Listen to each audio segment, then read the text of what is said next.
Everybody, it's Rico Suave. Today I want to talk about navigation. I want to talk about the importance of being able to know where you're at and where you intend to go. So without getting too much into the weeds, I was taught something early on in the military when I was serving, and that is ANC. For those of you guys that are in aviation, I'm sure you guys are very familiar with this term. ANC is something that it was been instilled in me, like I said, since the beginning. And it allows, this is an acronym that allows us to use deductive thinking in emergency situations. So whenever you find yourself in an emergency or a crisis, the first thing that I think about is ANC. I'm going to just kind of share that with you briefly and then get back into the navigation piece. So ANC simply stands for Aviate, Navigate, Communicate. Why is that important? Well, let's break it down. Aviate, in simplest terms, it just means to maintain control. Whether you're maintaining control of yourself, an aircraft, a vehicle, whatever, being able to maintain and be in control is important, because if you can't be in control and you can't maintain yourself, nothing else matters. Second thing is navigate. Where are you at now, and where do you intend to go? Where do you intend to be? And then communicate. Communicate, simply defined, communication is the imparting of information, exchanging information. So that doesn't necessarily, you don't have to necessarily be communicating with another person. Getting information. So getting information about your environment, getting information about what's going on around you, communicating with other people, that basic gathering and exchanging of information. So today I want to talk about navigation and why it's so important. So, everywhere we go in life, most of us have our cars that have, the navigation installed inside the vehicle. I know mine does. Mine comes with a built-in navigation system.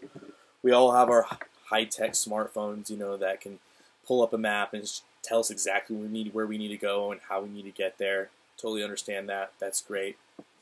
And then me, I take it a couple steps further. I have a handheld GPS. This is the Garmin Oregon 600.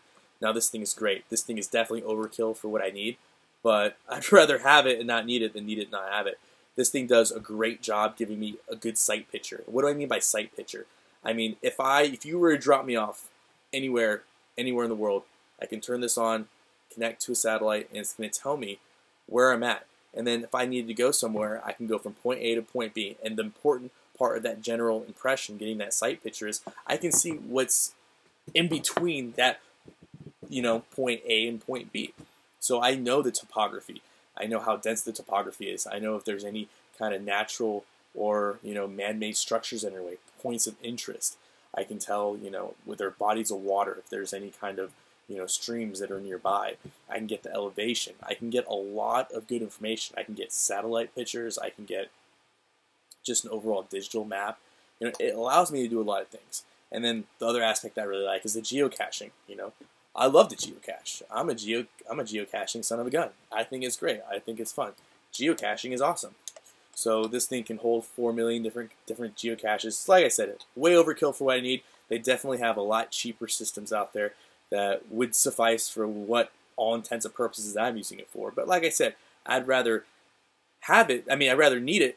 I'd rather have it and not need it than need it and not have it. So like I said, this is great. I wouldn't give this up for the world. Shockproof. It even follows the rule of thumb with the batteries. 2 AA lithium batteries, which, as you guys saw from my last video, videos that I've done on rechargeable batteries, this is definitely following within those guidelines. So it's great. Also, it's charged via USB, which is wonderful, because as long as I have my my solar panels, this thing is going to last indefinitely. I'm going to be able to use this thing indefinitely. So like I said, I highly encourage you guys to look at getting some form of handheld GPS electronic system, because they work great and they're really going to help you out, especially when you're in a bind. You're in a situation where you need to know where you're going, and you need to know where you're going quick, whether that be because you're hiking, or let's say you're in another country. You're traveling abroad for work, personal relationships, what have you. The ability to know where you're going in case you get lost, super important. So no matter where you're at in the world, whether you're in, your backyard, whether you're in, a national park, a state park, whether you're in Afghanistan, Iraq, Iran, Syria, the Middle East, or you're just traveling around Paris and you happen to get lost and you're trying to get to a city. Having a handheld electronic GPS system, handheld system, is going to help you with that. Another important thing to look at and have a map and a compass. Like I said, I carry, besides obviously the phones, usually on my hip like most people, this is all one system. It all goes together and it's important. So this is when all else fails, I'm always going to have this. So being able to use this is great, but for some reason this fails me, for whatever reason, I still have the ability to shoot an azimuth and find where I'm trying to go. I still have the maps of the areas that I'll be locating out of. I'm not saying you have to keep a huge map of, I'm not saying you have to keep a huge map of the entire world. I'm not saying to have a globe or anything like that, but if you know you're going to be, I don't know, in Yellowstone National Park, we'll have at least a map for the entire county. I'd recommend the state you're in. Always have a map for at least the state you're in. If you're traveling abroad for, like I said, work or personal, have a map of that. Have maps of that area. If you're going to be there, at least know what's there and what's around you. So, like I said, that's super important. So whether all the electronic means, whether all this fails you for whatever reason, that's fine. Don't need it.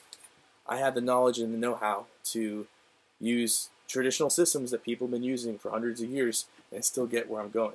So there you have it. I just wanted to kind of touch up on that topic of navigation, because navigation is important. We're so used to being able to jump in our cars, type something in, and have somebody literally tell us when to turn our vehicle.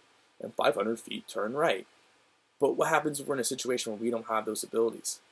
Do you even have a physical map of your state, of the area you're in?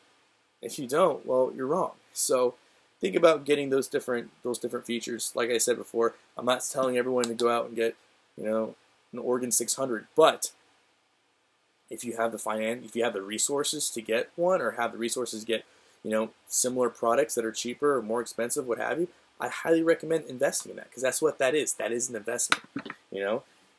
I know if you're probably watching this, you probably can't afford to go out and get, a $5 compass and a map. Most maps you can get for free. You can go to a rest stop and pick up a map. You can go to a gas station. Pretty much any gas station is going to have a map. Pick it up for a couple dollars at the most. So for under $10, so you can at least equip yourself with the basic needs that you need to stay alive. And then right now you have the internet, so you can circle points of interest. You can have a good plan and idea of what's around you, and you can have it with you everywhere you go. So something to think about. Just want to throw that to you guys in your corner. Something to, just a topic of conversation. Talk to your friends about it. Make plans. I don't care if you're trying to bug out or trying to go to a holiday party. If you don't make plans and you don't know how you're going to get there, chances are you're not going to get there. And if you do get there, you're going to be pretty late getting there. So, like I said, have a plan. That's the biggest thing. Have a plan. Maintain control. Aviate, navigate, communicate. It's going to keep you guys alive. So, hope you guys have a great day. And as always, long live the Republic.